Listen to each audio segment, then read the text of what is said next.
Exam reviewer para sa Term 1 Summative Test number 2, Reading and Literacy Grade 1. Panuto.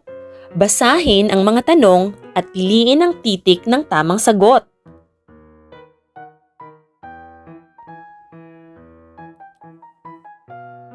Number 1.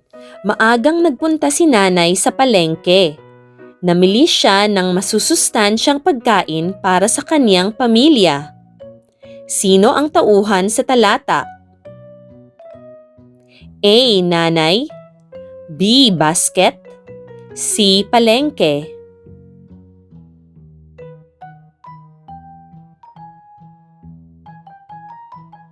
Ang tamang sagot ay A.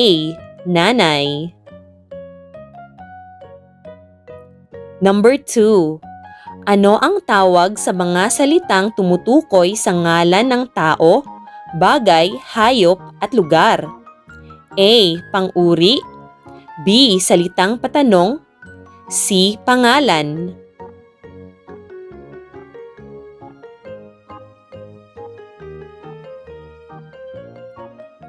Ang tamang sagot ay C. Pangalan. Number 3. Alin sa mga sumusunod ang kabilang sa pangkat? Tiya, tiyo, lolo, blank. A. Lola. B. Isda. C. Gunting.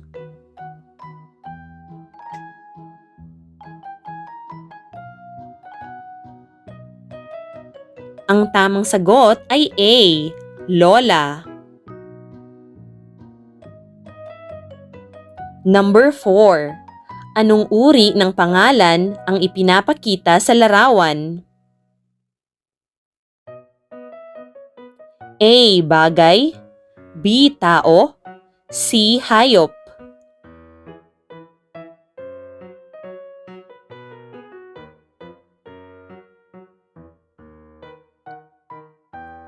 Ang tamang sagot ay B. Tao. Number 5. Anong emosyon ang ipinapakita sa larawan? A. Galit. B. Malungkot. C. Masaya.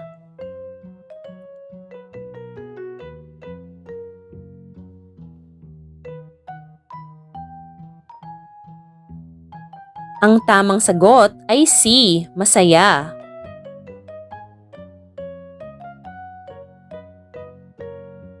Number 6.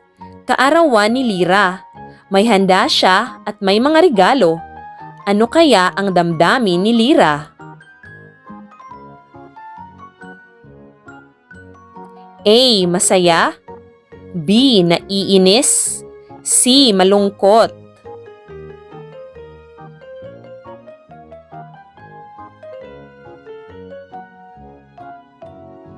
Ang tamang sagot ay titik A. Masaya. Number 7. Ginupit ng kaklase ni Aki ang kaniyang bagong aklat. Ano ang damdamin ni Aki sa sitwasyon? A. Galit. B. Masaya. C. Gutom.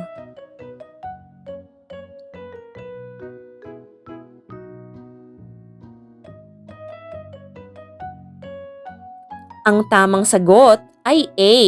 Galit. Number 8. Walang dalang baon ang kaklase ni Pilo. Binahagian niya ito ng tinapay na dala niya. Ano ang katangiang ipinapakita ni Pilo? A. Maramot. B. Mapagbigay. C. Mainggitin.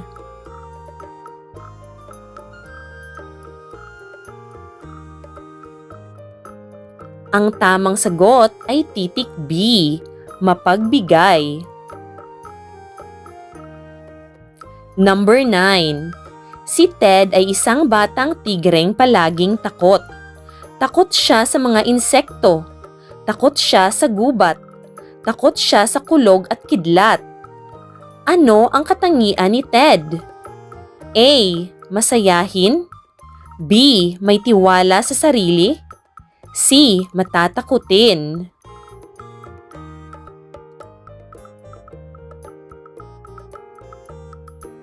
Ang tamang sagot ay C. Matatakutin. Number 10. Ano ang huling titik ng lapis? A. S. B. P. C. L.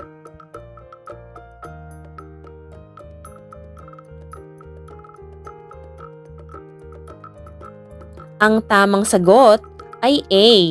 S.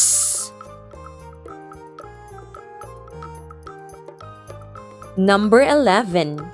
Alin ang may huling tunog na A? A. Aso. B. Mesa. C. Ubas.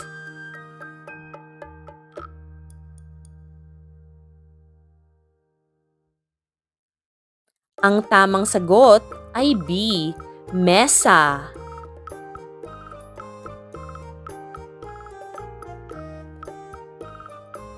Number 12. Ano ang tawag sa taong nagsulat ng aklat? A. Tagaguhit. B. May akda. C. Pahina ng pamagat.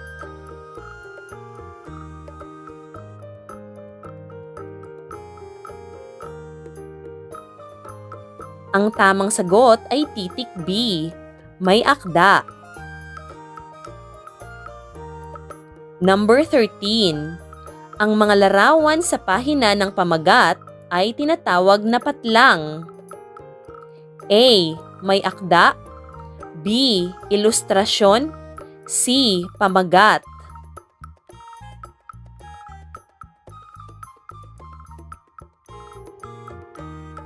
Ang tamang sagot ay B. Ilustrasyon. Number 14. Ano ang binilugang bahagi ng aklat? A. May akda. B. Ilustrasyon.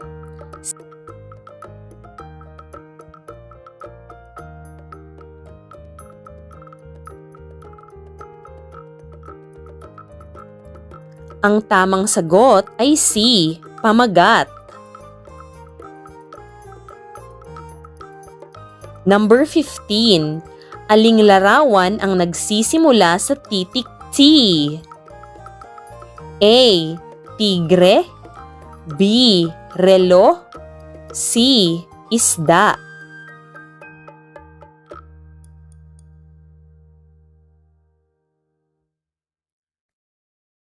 Ang tamang sagot ay titik A. Tigre.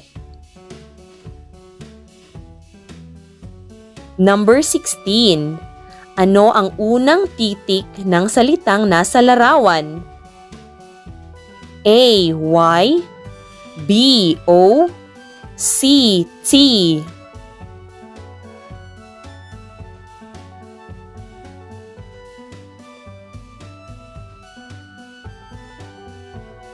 Ang tamang sagot ay titik A.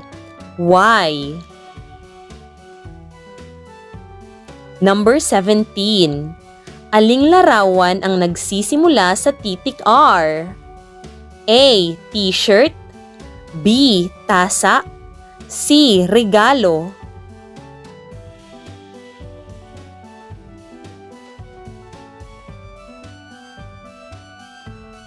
Ang tamang sagot ay C. Regalo. Number 18. Alin ang kabilang sa pangkat? Dahon, damo, blank. A. Relo. B. Tasa. C. Daga.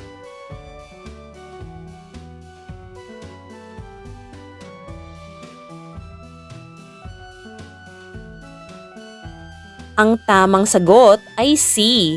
Daga. Number 19.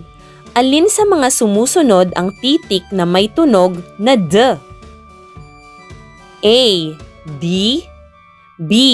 T, C, Y.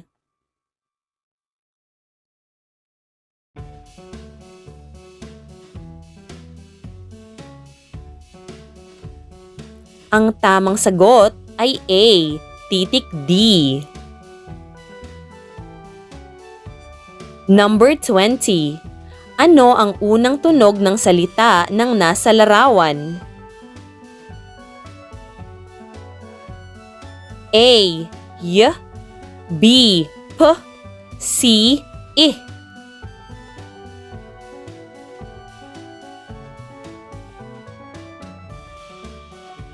Ang tamang sagot ay B, P.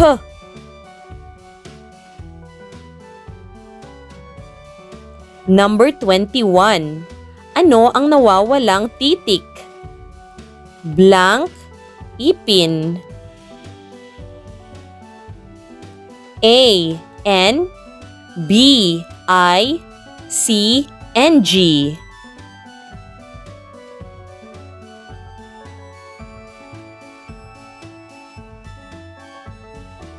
Ang tamang sagot ay titik C, NG.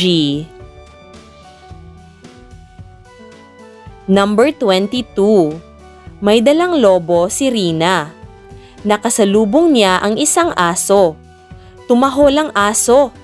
Nagulat si Rina at nabitiwan niya ang lobo. Ano ang tamang wakas para sa kwento? A. Lumipad ang lobo. B. Naiuwi ni Rina ang lobo. C. Kinagat ni Rina ang aso.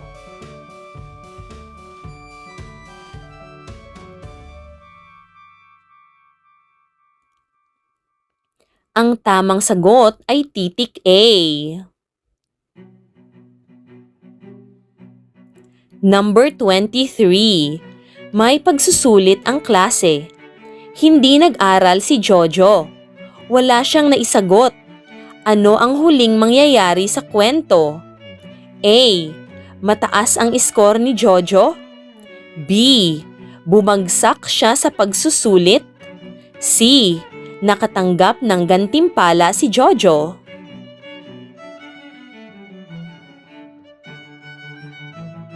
Ang tamang sagot ay B. Bumagsak siya sa pagsusulit.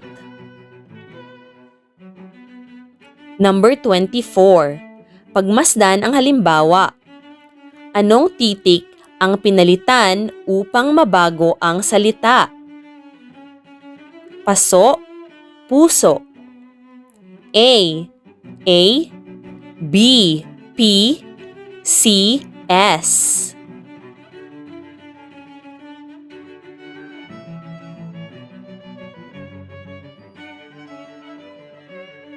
Ang tamang sagot ay A.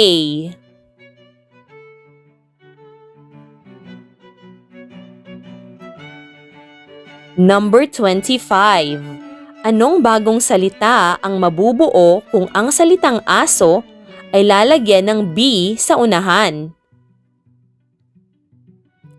A. Pato. B. Baso. C. Laso.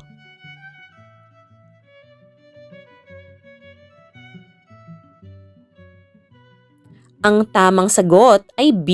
Baso.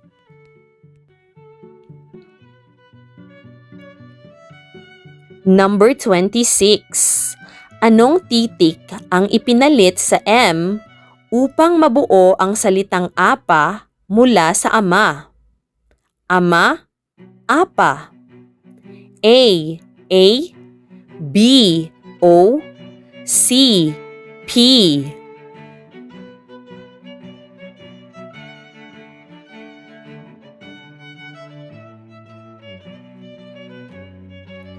Ang tamang sagot ay C, titik P. Number 27. Kung papalitan ng R ang titik B sa salitang belo, anong bagong salita ang mabubuo? A. Relo. B. Hilo. C. Biro.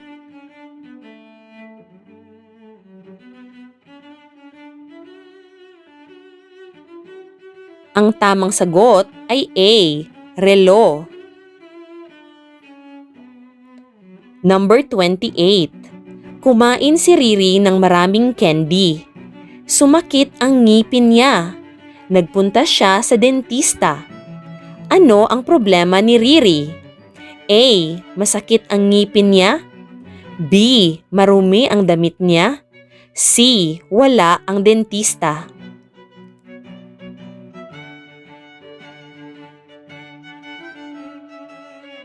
Ang tamang sagot ay A. Masakit ang ngipin niya. Number 29. Nakalimutan ni Ana ang baon niya. Gutom na gutom siya. Nanghingi siya ng biskwit sa kanyang kaklase. Ano ang problema ni Ana? A. Walang tumulong sa kanya. B. Masakit ang kanyang ulo. C. Wala siyang baon.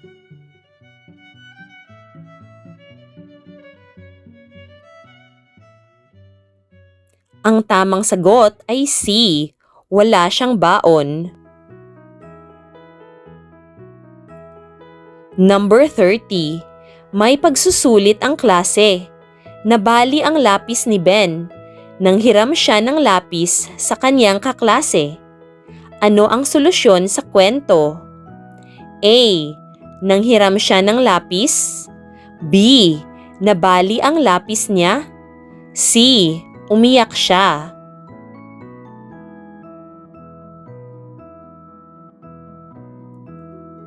Ang tamang sagot ay A. Nanghiram siya ng lapis. Number 31. Alin sa mga sumusunod ang pangalang lugar? A. Bahay. B. Pusa. C. Bata.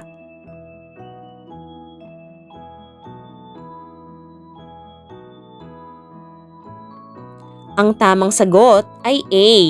Bahay. Number 32. Alin ang kabilang sa pangkat? Bahay, simbahan, blank. A. Paaralan. B. Guro. C. Gunting.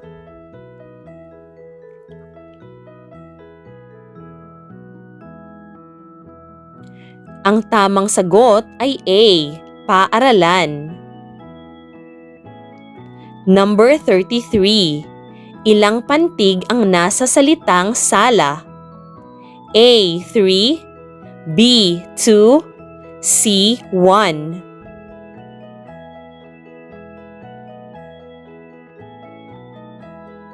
Ang tamang sagot ay B. 2 o 2 pantig. Number 34. Ang dahon ay berde. Ano ang salitang naglalarawan sa dahon? A. Ang. B. Dahon. C. Berde.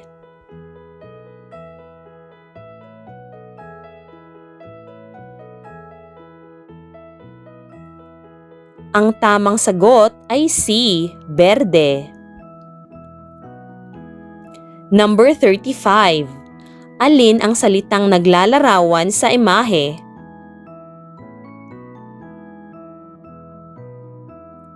A. Mabaho. B. Mainit. C. Malamig.